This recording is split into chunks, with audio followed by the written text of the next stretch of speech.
With that, we go. Michael, please. Bigger picture question, if I may. Do you feel that the organizational structure of Nestlé, i.e. the 3 zones and the various globally managed business units, sorry, this is not on. Sorry, can you hear me? My question is regarding the organizational structure of the company.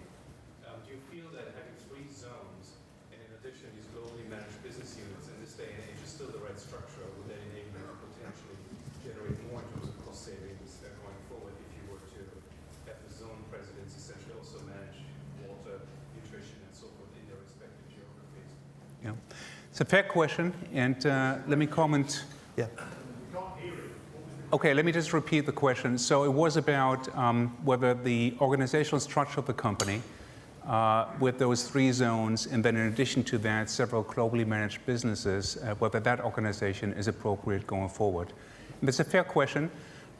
When you go back to my presentation this morning, one of the underlying messages was that yes, we will have some changes to do when it comes to advancing speed and simplicity and agility, but what we don't need to do is a top-to-bottom reorganization. And that should give you comfort, because when a large company with our scale starts to do that, well, you'll see each other 2 years later, because you're talking about a whole lot of lost time before then actually you get back to doing productive work. And one of the things I convinced myself about early is that I think within the present organizational structure, we have the latitude and we have the flexibility to do what we need to do. I specifically think that that interplay between strongly led zones, and I think we have 3 very capable, 3 very strong zone leaders, and then this very strong SBU leadership. And with Patrice, we have a real natural product czar when it comes to that. That's the powerhouse, that's the center of the company. And then where we have special circumstances, where we have a special situation where a globally managed business is warranted, because it has a totally different business model, like, for example, Nespresso, or because it benefits from some degree of global coordination that really creates tangible value, yes, I think in that case, it is worthwhile to deviate from that fundamental zone SBU architecture and then break it out in a different unit. But so I think there are some clear rules why and how that is. Overall, I think both of these structural designs have their merit. Please, Cedric. Oh, no. So sorry, yeah, sorry, it's Eddie Hargreaves. Yeah, it's Eddie. From Investec. You've committed yourself to consumer healthcare as another sort of leg of your business. That's obviously could cover quite a broad definition of different subsectors within it. I haven't got it in front of me, but I think there was reference to 118 billion OTC categories, for example, which will include, I think from memory, VMS, analgesics, all sorts of things which you may or may not be interested in. I just wonder whether you could sort of scope it out for us as to what parts of consumer healthcare are of particular interest and which, if any, are of no interest to you going forward. First and foremost, it's important to me to underline that this is not something new. And as I said this morning, I mean, this is basically a 15, 20-year effort that I'm building on, and that has seen, especially when it comes to Nestlé Health Science, some real good successes.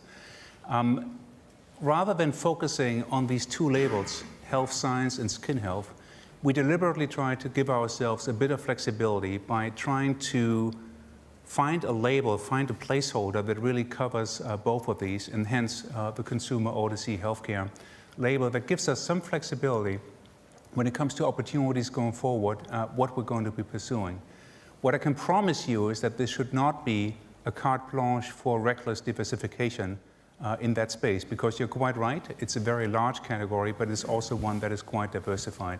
So you will see us stay reasonably close to the themes that we have played already. But again, I wanted to have some flexibility and wiggle room, because not every opportunity in this space comes as a plug-and-play pure play. And hence, I wanted to have some flexibility here to explore. I think anything that is close enough to our core skill sets around nutrition and around skin And anything that gives us a stronger presence in the drugstore and pharmacy channel per se is worthwhile looking at. And then we need to do the finer work on how does it exactly fit, how does it add value, and can we handle it. And also do keep in mind what I said in the morning. When you have a scale-up area like this that is new, do it prudently. Don't get ahead of yourself. Make sure that the lessons, if you have to pay for lessons, are affordable. James, please.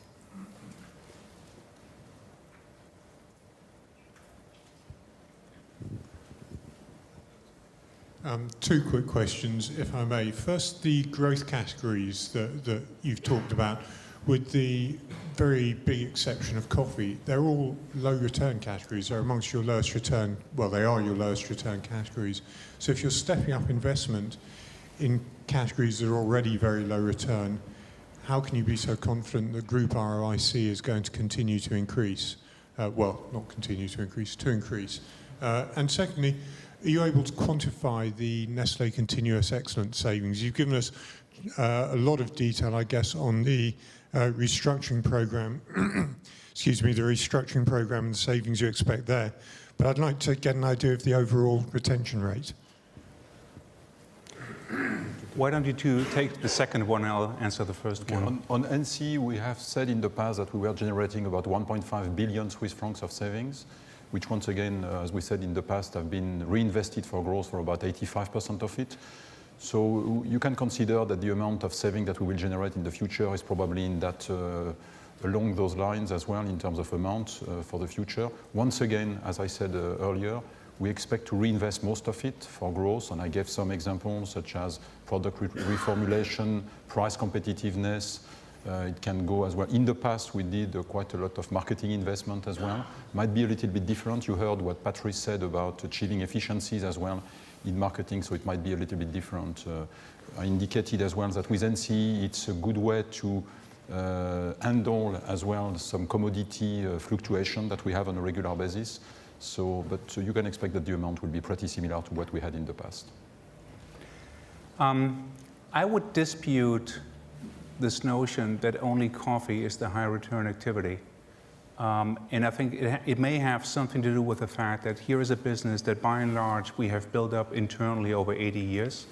Hence there were little acquisitions and there's little goodwill that was built up. Whereas in the other ones, we did have over time some meaningful acquisitions.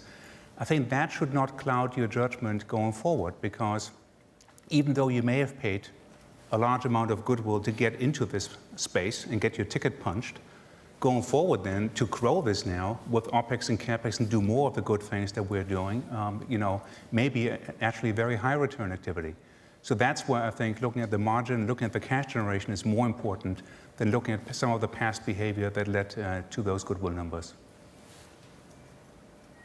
Alain, please.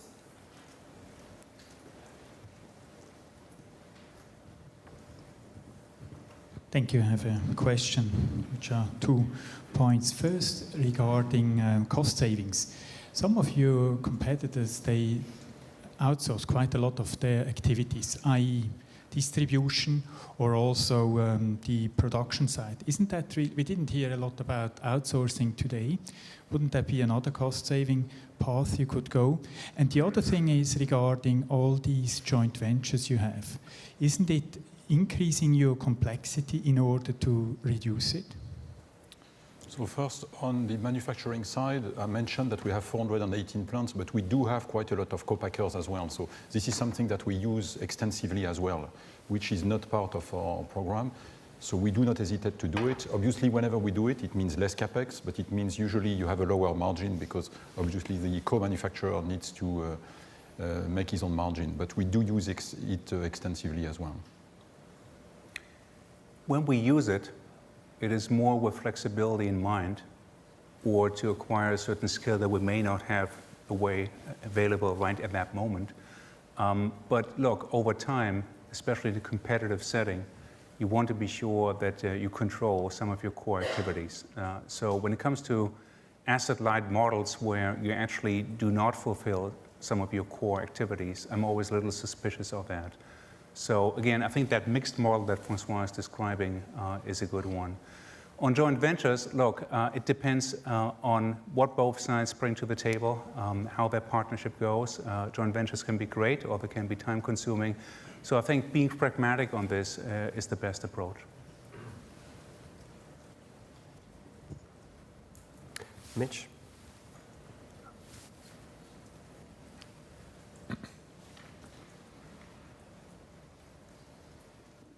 Two questions, if I may.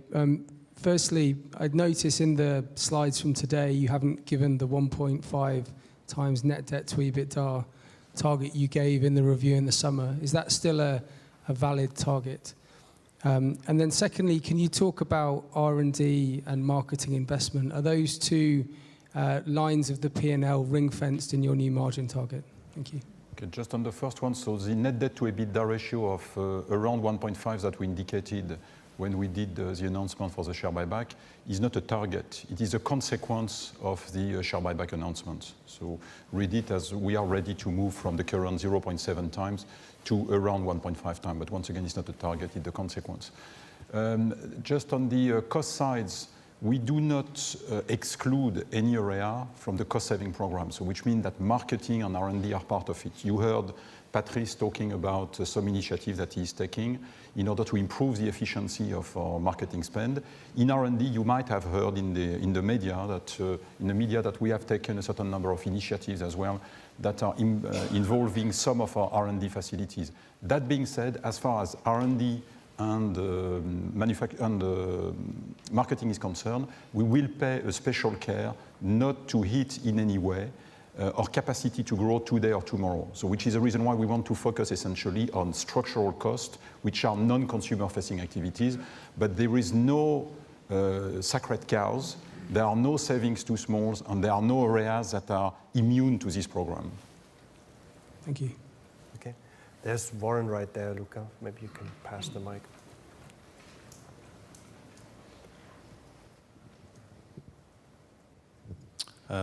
Two questions. First one's for Mark. You've been quite clear with us that once you get to the 17.5 to 18.5% margin by 2020, don't expect any further margin expansion beyond 2020. I get the point you don't buy into the US-style outsized margin model, but why do you think 17.5 to 18.5 should represent the ceiling? Why wouldn't we expect that number beyond 2020 to gradually increase, maybe to 20% or a bit higher? And then secondly, the question around marketing spend for François-Xavier. I think in the past you've been spending marketing at roughly twice the level of organic growth, and that's been maybe a reason why your RIG has been so good. Can you tell us, do you think your marketing spend has peaked? And if marketing does sort of come down, is there any risks around the RIG momentum, which at the moment is very good? Thank you. Yeah, thanks for giving me a chance to clarify. The point I was trying to bring across is, first of all, I made it very clear, just like anyone in the room, I don't know what the specific circumstances will be in the year 2020, and so we'll decide then. But I wanted to caution you that given that we're now taking a step change here from 17 to 20, that it's unlikely that we'll be taking another step change over and above that from there to some period in the future. And that rather, what I would like to do is follow what I outlined as the new model, and that is something that's in line with that virtuous cycle that you heard about, that again goes back to a consistent value creation in line with organic growth and ongoing profit improvements, but this time measured in underlying trading operating profit margin. So that is my preference. But again, what the world in 2020 is like, we'll see then. And so you're absolutely right. Can I pinpoint 17.5 to 18.5 for then on forever? No, I can't. So on this one, we have to stay flexible. But I wanted to manage expectations. And one of my experiences from the past is, when you feel about something, be upfront about it. Okay, and so I'd rather tell you now than tell you in 2020, and hence this is where I'm coming from. Just on the marketing side, it is true that we have increased our marketing spend over the last couple of years at a rate that was higher than sales, although it started to slow down already a couple of years back. But there were mainly two reasons for it. The first one is that we were increasing our digital capabilities. So today we spend about a third of what we spend goes into digital. So which is one thing, and we don't need to build that capability because we have it today. And I think that doesn't mean that the share of digital will not increase, but let's say we had to do that, which was kind of a one-off investment over the last couple of years. The second thing is that, as you heard in Patrice's presentation, we are looking at executing some efficiency within marketing as well. And you might have seen as well that, for example, in H1, our marketing spend in absolute value did not grow anymore. It actually declined, I think, by 2%. I think we mentioned that it was down by 2 percentage points in Swiss francs. Okay. Yes, please, Vincent. Just a question about the price environment, especially in the US market, because you're expecting to be able to have some organic growth overall. So why don't you think the price pressure may increase in this market? And what is your vision regarding Europe and maybe China also for the price? You mean product pricing? Product pricings, yeah. Yes. Because in the US, you have a big pressure from the retailers, from the e-commerce. Do you think it is the end, or maybe we can have some acceleration to this price pressure? Look, I think as a general observation, with the rise of digital and this easy comparability of prices, I think on the margin, price pressure is more likely to increase than decrease. But I think as Patrice and some of the other presenters pointed out, one thing is to look at it in very general, everything else being equal terms, and the other one is to look at must-have products and strong brands and attributes that people want and that people are willing to pay for. And hence, you know, we're not selling averages. We're selling products that people want. And so our job over time is to really position our brands and products in a way that we can eke out a premium for them because people want them. So this is this whole notion that even in a day and age of you know, perfect digital comparability, strong brands and high quality products behind them will prosper. Nadim. So just two questions, just to go back on capital allocation. There wasn't a lot of talk about return on capital. Does it bother you that your ROIC is fairly mediocre at 11% for a large company, and that's not an operating ROIC because obviously your operating ROIC is much higher. So that's mostly due from acquisitions, which have been not very accretive from an ROI perspective. And my second question is, I understand L'Oréal hasn't been a bad investment, but what's the value to actually having a stake in L'Oréal when it's a public company that anybody can buy on the market? Look, on the first one, it's one of those situations where going forward, we can look at prudent capital allocation, we can look at prudent M&A, we can look at prudent execution when it comes to capturing the value that we pay for. For whatever is done, it's done. And I mean, this was the significance of the change in accounting rules earlier in the past decade under US GAAP and at some point IAS that unless you have a real goodwill impairment, you're stuck with this for a long period of time. Okay, so we can't walk away from that. That's the way it is. And so if you are in a situation where you may not reach all the targets that you were hoping for, but it's also not a downright train wreck, then you're stuck with this and you're stuck with all-in ROIC numbers that may not be meeting your expectations. That's why I think featuring both numbers is important because you wouldn't want, as you compare categories, as you compare products, you wouldn't want to penalize a business just because of M&A activity that may have happened 5 or 10 or 15 years ago. So you need to be, that's why I was saying going forward, it's important if you earn good margins, good cash in this business, build it in spite of what may have happened in the past. And so this is the approach I'm taking with it. Going forward, what I want to assure you about is that we are very prudent when it comes to capital allocation, and that's the only thing we can do. On L'Oréal, I think I was trying to make it clear in the morning, over and above what I said, I have nothing to add. John.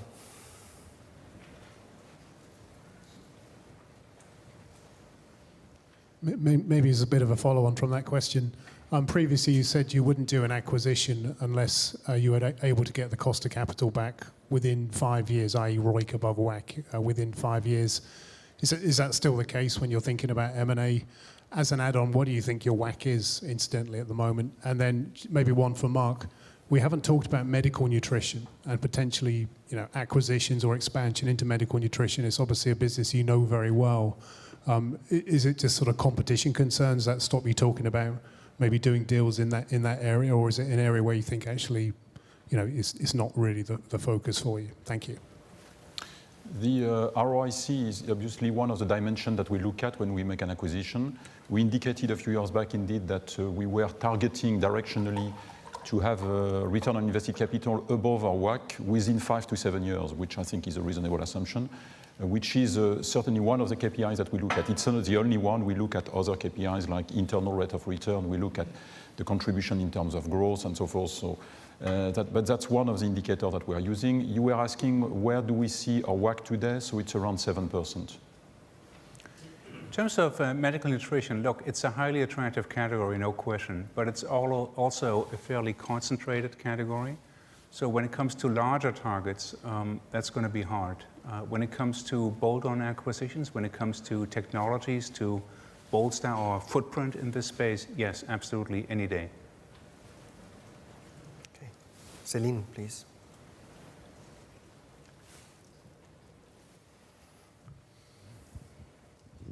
Thank you. On the mid-single-digit growth by 2020, you have given us some ideas of where there was white space opportunity, and you provided that chart with the building blocks of what drives that. And the biggest block was the growth of your core categories. So question is, how long do you think it will take to re-energize that when we have had already year-to-date rather a deceleration of the growth and disappointment rather than... So how long it takes for that uptick to happen? My first question. Second, can you just clarify the 10% of disposal or business that could be disposed of, whether that's disposed and M&A, or if you could clarify that. And finally, how the target structures through the organization are being changed to empower and as well bring accountability for delivery. Thank you. Yeah, on the first one, I don't have a precise breaking point for you where all of these measures are paying off, but I do have a large amount of confidence that with this midterm target by the year 2020, that there will be tangible improvement on this. So that was the whole purpose behind the time frame we've chosen. It's important to me, and I'm glad you're bringing it up, when it comes to portfolio changes, we're talking about buying and selling. So this is not only selling, and I just wanted to be clear on that. And then when it comes to some of the organizational changes, again, the good news is what we don't have to go through is some sort of wholesale reorganization. But yes, I do think we have some initiatives underway that just strengthen decision rights at the fringes of the organization, because that is in line with a theme that you heard over and over again today, and that is the importance of all things local in food and beverage. We're doing that with prudence. I think we've never gone to the extreme of over-centralizing in the past, and hence we don't have to do a massive correction now. There's also, of course, a difference in the sort of approach you're taking for a global brand as opposed to a local brand. Because with a global brand, if someone locally totally behaves out of line, there is a chance here that globally that brand gets damaged, whereas with a local brand, the downside is much more limited. So we'll be very cautious about the changes we're doing there. No big deal, but I think going forward, this whole notion of being locally responsive is going to be important. I think, Martin, you had your hand up back there, right? Yeah. Thank you, Stefan. It's Martin de Boer at Jefferies. I'd just like to ask a question. I think Celine asked it earlier. I think it's important we ask it again in this forum, which is your strategy is moving towards, in part, buying businesses like Blue Bottle and Sweet Earth. But the question is, how do you ensure that you leverage the growth of those businesses by getting them embedded in the organization? I realize that's not something you want to do immediately, but over time, to leverage them, you've got to get them embedded. And your track record there with Jenny Craig and Powerbar in the past has not been great. So what are you going to change going forward to ensure that those acquisitions unlock value for you? And the question's an organizational one as much as anything. Yeah, and look, in fairness, you're now singling out two deals that have been often described as some of those problem areas. Let's talk about the good ones. Let's talk about Taitale that Wan Ling mentioned this morning. Let's talk about Merrick, where I think for a few years now we've been significantly scaling up this business. And both have been acquired on the same notion that you leave a founder or a management team a lot of latitude. You create a set of incentives around them to be sure they're behaving the right way and that there's alignment when it comes to the goals you want to accomplish. And then you create some touch points between the acquired company and Nestlé, but make it more of an on-demand model where we're there to help if they need help, but we don't kind of smother it on them. And I think that model has been working quite well in the past. It's not a new invention of this year. As you said, there's also been some areas where we didn't meet our objectives. That's the way business goes. And now we're honing and practicing that model again with the likes of Sweet Earth and Blue Bottle. So it's not news to us. We've done this before. I think it's an easy model to come to us given Nestlé's decentralized past and culture. And we're learning with each and every deal, but it's not like we're complete novices at it. And so this has been going on for decades, if you will. Alan, sorry, there.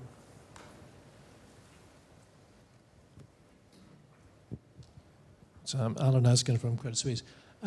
Just going back to the sort of the zones and the globally managed businesses, I'm conscious that within the businesses that are more local, there are important global platforms, Kit Kat, Dolce Gusto, parts of Maggi, where there is a kind of more of a global platform. And my question is, do you think that if it's the SBU heads who are the guardians of those global platforms, that they have enough power within the organization? Or, well, that's my question really. Do you think the SBU heads are powerful enough to make sure that yes, a lot of these products are local, they need that local touch, but within those zone managed businesses or regionally managed businesses are global platforms as well? Look, when you have that interplay between an SBU and a zone, it is one of these artificially constructed, intentional, productive conflicts. I mean, that's the way it's designed to be, and that's behind any metric structure. And depending on the people involved and depending on the category, in some cases that's producing better results, in other cases worse. But by and large, by now, what is it, almost 30 years, I think the experience with it has been very, very positive. And it makes sure that over and above any local needs, there is some sort of guardrailing, if you will, about areas that we would want to go to and that we wouldn't want to go to. And it goes way beyond just brand attributes and visual appearance. It's also about the content of the product. It's about some of the product attributes like NF that we talked about. So I think when it comes to the underlying content of what we want to be in and where we want to be going, that SBU guidance is going to be really, really important. And then you want that balanced and you want that healthy, constructive discussion that comes from the territory know-how, that comes from the zones, that market knowledge. That's what you want. And just like in any organization, there are wonderful circumstances where you get a better result. And yes, sometimes you pay the price that, decisions may get delayed or you may not be as responsive as someone that can make decisions immediately on the ground. But by and large, that pattern has served us well, and I'm very interested in upholding it. Okay, Jean-Philippe.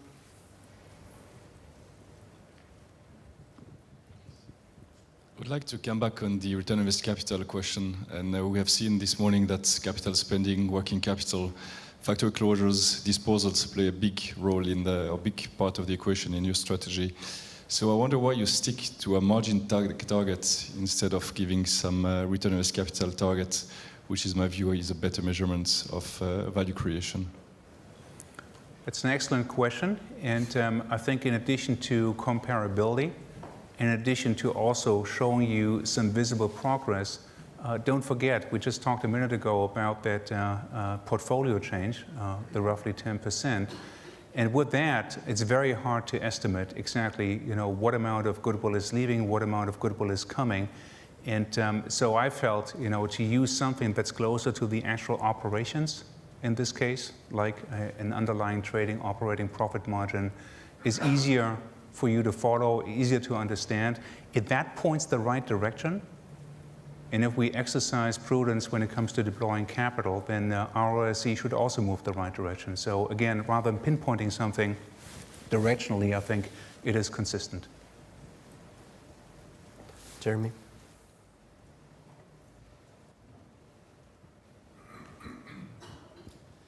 So I've got a question on the contribution of gross margins to your operating margin improvement. Now, in the bucket of cost savings, you outline procurement as 500 to 600 million Swiss francs. So logically, would that mean that the kind of gross margin expansion would be, let's say, a quarter to a third of the operating margin expansion? And then following on from that, you obviously talk about how you expect premiumization and mix to be important contributors to your growth. Is the implication that the mix and premiumization benefits to your gross margin are essentially offset by the ongoing pricing and competitive pressures you expect in the business over the next few years? Or is that an overly conservative sort of viewpoint on how things would evolve? Thanks. Our gross margin has increased significantly over the last couple of years. I think over the last 4 years, it has increased by 4.5 percentage points, which is a consequence of many factors. You mentioned many of them. Can be commodities, which went up on average over the last couple of years, but it was only a third of the improvement. It is impacted by sales price, it is impacted by mix, it's impacted by premiumization, obviously. So you said it all. That being said, you may have seen that our gross margin has started to decline moderately in the first part of 2017, which is largely impacted by the commodity headwind that we had this year, which has not been fully reflected in sales price for the time being. But as you say, part of the saving program will flow into the gross margin. But once again, it is influenced by many, many different factors, from pricing to commodity to premiumization, mix, and so forth. What is interesting to see as well is that our gross margin is at more than 50% is reasonably high when you compare it against our peers, which really illustrate very well our pricing power, which illustrates very well as well our capacity to premiumize, to manage our mix, and to manage our portfolio as a whole. Yes, please.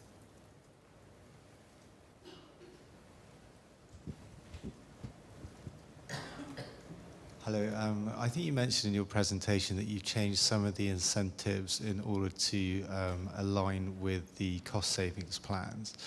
Could you give us a little bit more colour on that, and also how you balance incentives on both efficiency and growth, because it's quite tricky to do? That's my first question. And then may I come back to my part question, please, on the venture capital fund and the major successes that have been achieved there, and perhaps, if there aren't any, why there aren't any? Thank you.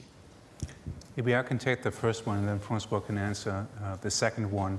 So the one change we've done effective this year already is that we emphasized what we call trading operating profit 1, which is underlying trading operating profit, more strongly than what we call internally trading operating profit 2, which is then the all-in. So this is in line with what we communicated this morning, that this is the number that we want to manage towards in the future. And we felt it was important to make that change by still keeping trading operating profit 2, or the all-in number. We are also intending to show you that this is not a free-for-all, okay? So people cannot gorge on restructuring expenses going forward. Hence, François' comment, which I very much subscribe to, one of the reasons why transparency in this space is important, that you don't want to get back to a situation that some of you criticized years ago, and that is there's a trading operating profit margin before all bad news. That's not helpful. And so I feel that both of these need to be reflected in an incentive system, and both of them need to be reflected going forward in our public disclosure. So full transparency on that. The comment I made about the incentive systems in general is, in a day and age when we need to manage some of these businesses more selectively for growth, hence the 4 big businesses I talked about this morning. And then on some of the others, it's going to be more a combination of growth and value. Then yes, we need to have flexibility inside our systems to either target to one or the other. And so one of the things early on I did with HR is to convince myself that without changing the system overall, that bosses basically have the latitude inside the organization to actually do that. Because if you can't incentivize your people with the proper mix, then yes, I mean, it's pretty hard to get them to move in this direction. But so the good news is that the systems have that flexibility inside the company, and hence it was not necessary to go for a complete re-engineering. So on the innovation fund, as I mentioned earlier, we have created this innovation fund, I think about 10 years ago. We have invested in, I think, 41 different projects over the last 10 years. The fund is still operating. Some of this investment, all of them have been minority investment, or the very vast majority have been minority investment. Some of them have been taken over within Nestlé, and especially by Nestlé Health Science.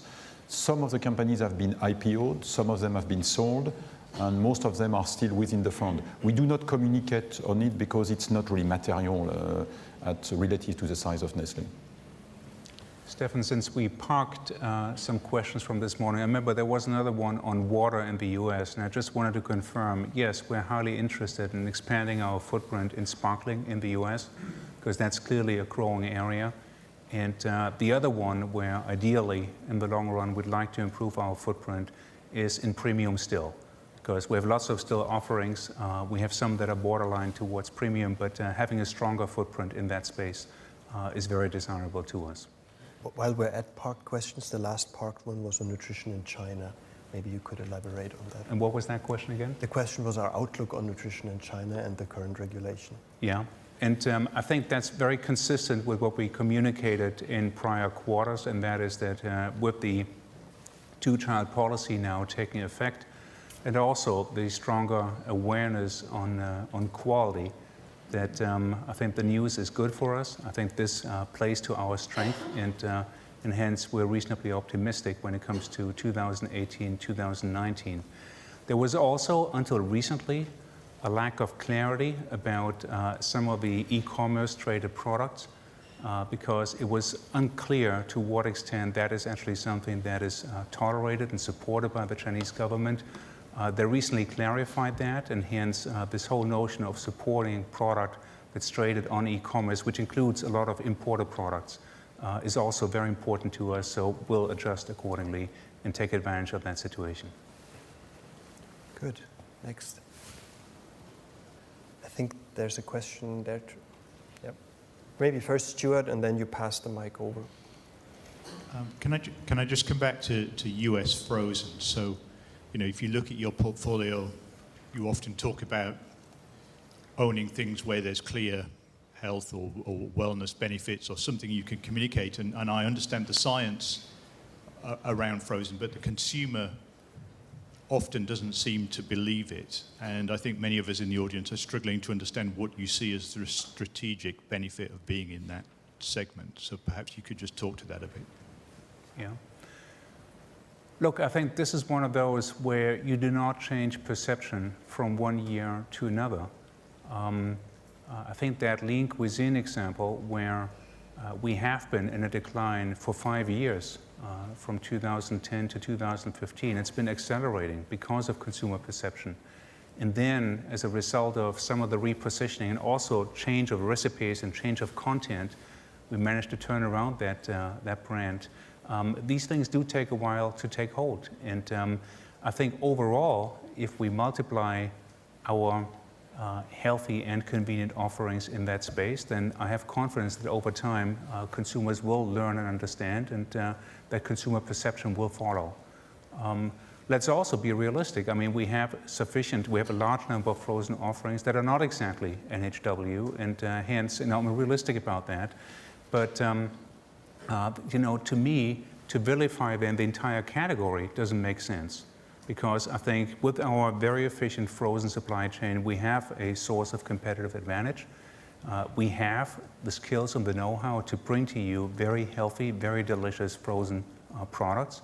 And so let's play on that strength. I mean, that's one of those that we really like to advance going forward. And hence, it was important to me not only to point to Sweet Earth, as much as I like that company and I like the products, but also to those internal developments that Laurent also referenced, where we're playing to the same direction, and that is to offer delicious, healthy, frozen offerings that over time I think we'll get consumer confidence. Yes, I have two questions. One is regarding your target of 2020. The 17.5%, 18.5%, is that based on the asset base of 2016? So if you were to divest in the meantime, will you then adjust accordingly your margin target? And then my second question is, I'm quite intrigued by the harvest portfolio of 6 billion. What is the margin on that portfolio currently? Thank you. If I could take the first one. So clearly, if we trade between now and 2020, then that's part of the 2020 number. Because, I mean, if we're trying to re-engineer what the margin would have been with the assets of 2016, we're getting into all sorts of hopeless, non-verifiable math for you. So basically, it's the 2020 margin based on what we own and operate in 2020 that we're targeting towards. On the harvest category, so we do not disclose the margin. As you could see, the margin improvement was quite significant, but it was not from a very low base either. So it's a real improvement, which is linked partly to the fact that we invested less in marketing spend during that period in 2016, but it is linked to a certain number of initiatives as well, such as the one that we describe today. For example, this project that Laurent described for ice cream in the US. This type of initiative that we are taking are contributing to the margin improvement as well. But once again, it was not that small to start with. Who's next? Yes, please. Then. Thanks. Can you clarify the comment you made in the morning about entering more actively roast and ground coffee and out of home? And the question comes from the angle that, you know, how far can you really go in with instant coffee? I understand that the Commonwealth countries and emerging markets drink that, but, you know, Starbucks is developing China, the Chinese consumer is developing a roast and ground taste. And then you see what's happening in that market. You know, Jab Holdings has come out of nowhere consolidating coffee chains as well as brands in roast and ground. I look at the US business, the brands that are growing are all, you know, coffee chain brands. So if you're thinking long-term in coffee, can you afford to just be limited to instant coffee? And I understand you have Nespresso and Dolce Gusto, but so if you can comment about that, you know, in terms of how far do you go in roast and ground and out of home, and you have to go far and compete with Jabs in terms of acquisitions and things. And the second one, you know, I understand why the interest in water, I suppose, because although it's low margin, it's because of the growth potential. But although most of your brands are on the lower margin side in terms of plain water, but, you know, why not confectionery? And the reason I ask that, to me, confectionery is like water in the sense that it's fragmented at the global level, local somewhat. There's a lot of family-owned companies. You could be more aggressive there and consolidate that category. And if it's because you don't believe in health and wellness for chocolate and confectionery, and that the category doesn't have growth, why not just exit the category altogether? Thanks. Yeah, let me comment first on roast and ground coffee and the out-of-home situation. We have learned over the years that there are out-of-home segments that simply insist on roast and ground. And it may not always be taste or product attribute driven. A lot of it is experience driven. You just want to see how the coffee is being prepared, you want to smell it, and you want to experience this. Having said that, while, you know, from an experience point of view, roast and ground may have advantages over soluble, there's also a big downside, and that is when it comes to the simple timing of filling an order. Think about a gas station that has a coffee machine, or think about some office environments. Clearly, soluble does have strong advantages. And so we've recognized this a few years ago, and we started to develop out-of-home machines that actually can play both sides of the street. And so over and above having access to the coffee, I think, you know, having the machines, having the equipment that goes into office settings or goes into gastronomy settings that can satisfy both requirements is really important. Roast and ground, not every segment of roast and ground is for us. There is a low price segment that clearly is not of interest to us, where I believe we could not add enough value. But when it comes to premium and super premium, I believe, look, there's always a sufficient number of opportunities, and I think there is enough margin and enough differentiation to be had in this space to make it attractive to us. And the world is certainly not running out of targets when it comes to that. So very interested in this, but I think for the essential tools that we need to compete in the Nestlé Professional out-of-home environment, we've been at this for a while, and I think now with our new machine generation, we're quite well equipped to take advantage of both sides, roast and ground and soluble. So I wouldn't comment too much here on the moves of our competitor. As you know, not all of this is only coffee related. We are, by and large, we're interested in the coffee and succeeding in that, and very focused on that product as at the center of what we offer. Regarding confectionery, look, I have no hesitation about the category per se. Okay, so this is what I was trying to drive home this morning when I was talking about food is not fuel alone. So when it comes to healthy enjoyment, when it comes to healthy indulgence, I'm all in favor of that. And confectionery can fulfill that purpose. But I'm also recognizing the reality that when I look at our recent track record and when I look at our current growth numbers, that this is not a product category that I could rightfully elevate to that level. Having said that, I'm one of the believers that you have to earn the right to be one of the stars every day, and that also means that if confectionery over time improves its growth and earnings profile, that yes, this can grow into an important category. And I totally agree with what Marco said, and that is that especially when it comes to Europe and the multitude of promising deeply connected local brands, this is a very different situation from what we found in the US. I think in the US we reacted very decisively by exploring options. I think in Europe we're well advised to try and develop this category and make more out of it. And that applies also to, I mean, not just exclusively talking about EMENA here, this also applies to our activities in Latin America and in Zone AOA. Okay. James.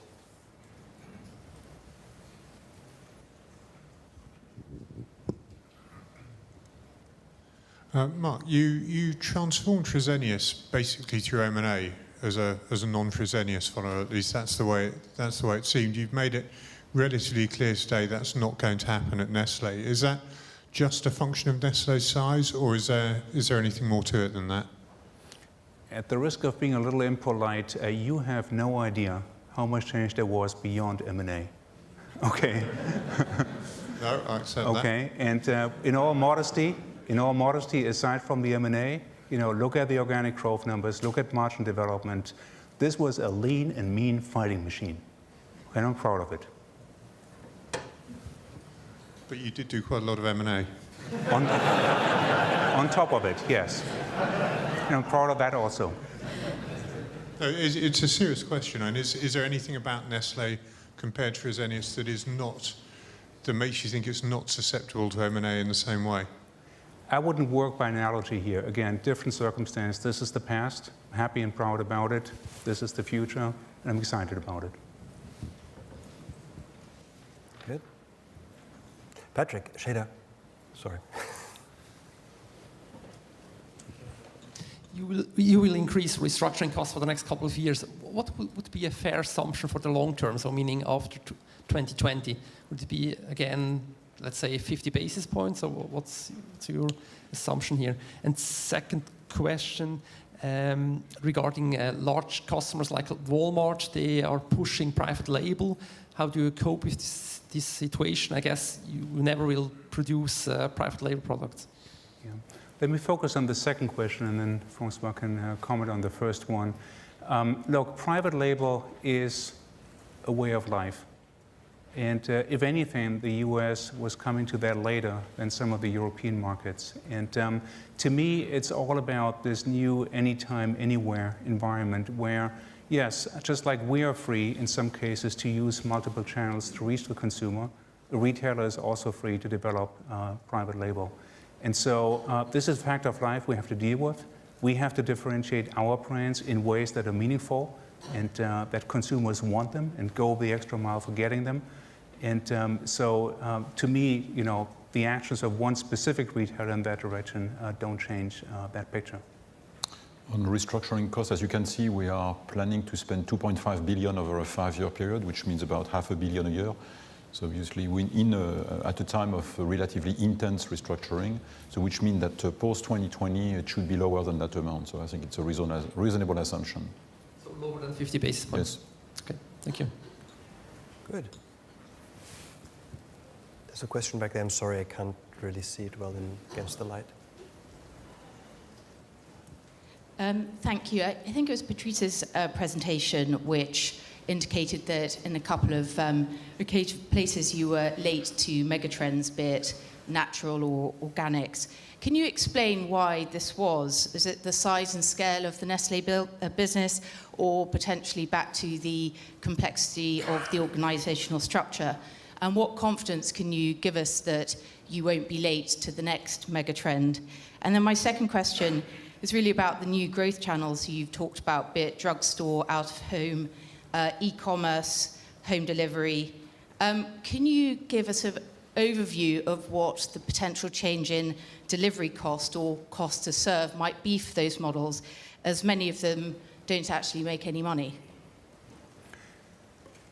On the first question, look, it's always hard to summarize these things because depending on the product and depending on the category, it may always be a different story. But by and large, if I try to summarize it, I don't think that we seriously missed anything in the sense that it didn't hit our antennas.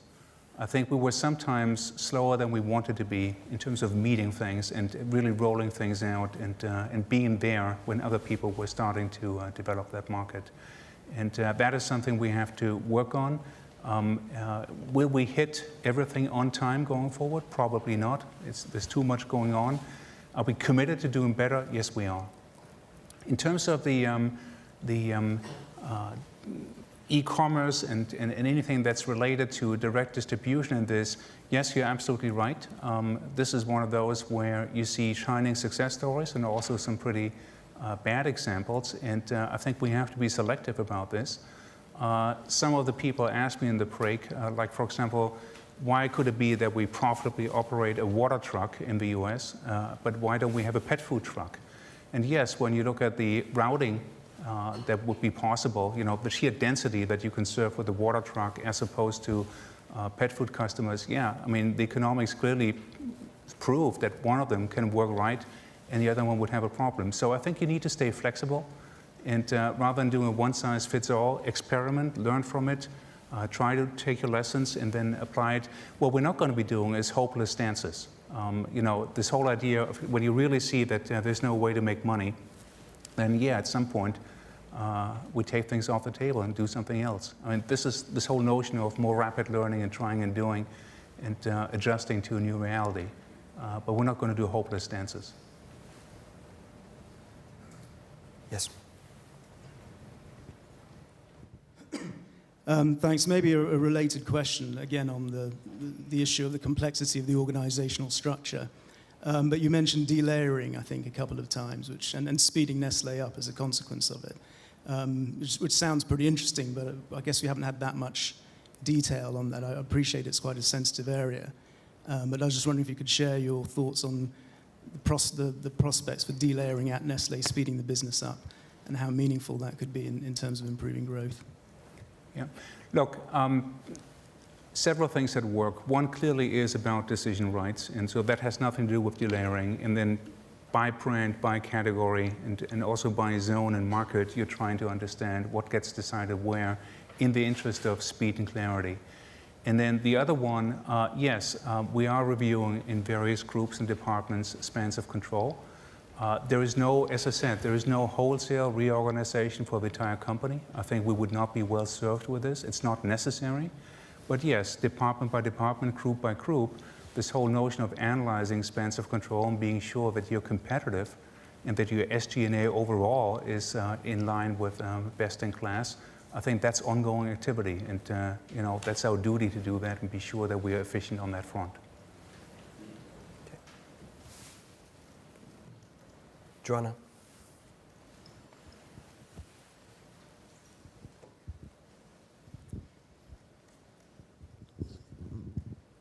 So I have a question on innovation, and it's been a common thread in the presentation how that is a key to supporting future growth. And I had the opportunity to try this water, caffeinated water. So specifically in a product like this, how did that come into being? One question is, caffeinated water, will that cannibalize some of coffee demand? Was the idea from the water business unit, and did the coffee business unit have a say in that? Have you analyzed cannibalization rates? So what happens when this process progresses? Where are the decision-making points? Yeah, let me put for a second my salesman hat on. This is not just caffeinated water. Pull out your Google and you'll see that caffeinated water has been around for 20 years in the US. Okay, so caffeinated water alone doesn't do it. You will also see that as hard as you try, if you just try to add a little bit of caffeine to water, what you can't quite avoid is that tinge of a little aftertaste, because caffeine is not completely taste-free. Okay, so this is not doing it. This is caffeinated water. On top of that, you get those polyphenols.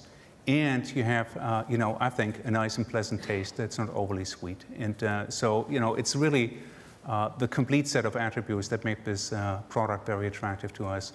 This was developed at a very short time frame because looking at the market, looking at some other samples, we felt, this is one that builds on a lot of inherent strengths that we have about caffeine processing, polyphenols.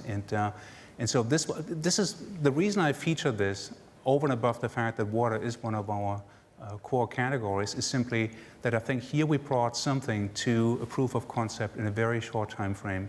And so it's a good example of this type of rapid innovation that will be ready for market entry in a short period of time.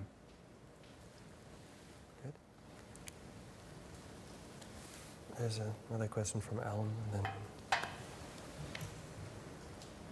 I'm sorry, just to return to the subject of complexity. You said, Mark, that you felt that your antenna had picked up some of these mega trends, but you'd been somewhat slow to react and roll out. I think it'd just be helpful to understand what were the internal impediments to a quicker reaction, and what can be done to speed that up. And I hear what you say about, you don't need wholesale change, you just need better understanding of who owns the decision. But where are we in that process? And other than just banging heads together and saying do the right thing, what is changing? Look, I think we're talking about not one silver bullet, but we're talking about a set of minute changes, also about a different attitude, and really something that over time will take hold. I can't point you to a specific moment in time where we're saying, as of now, it's all going to be different. This is a gradual process. And this is how change happens in large organizations. And let me say very clearly, this started way before me. I think this whole realization, this is why I pointed out this will to win this morning.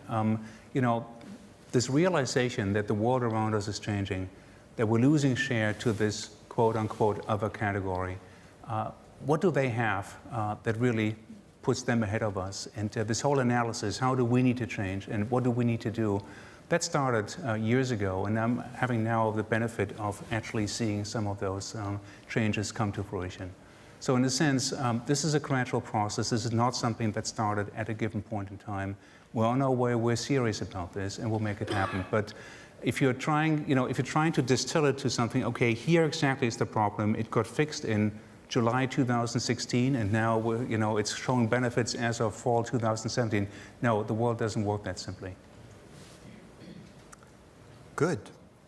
Thank you very much, both of you, Marc, François. Thank you all very much for being with us all day long, for being interactive, for asking so many questions.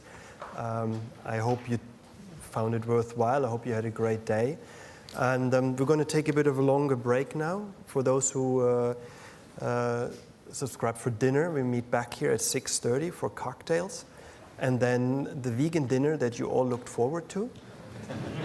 And we're going to have a special surprise over dinner. But I won't say more. We have a special speaker for you. And with that, I say thank you again, and I see you later. Thank you. I hope you enjoyed the program.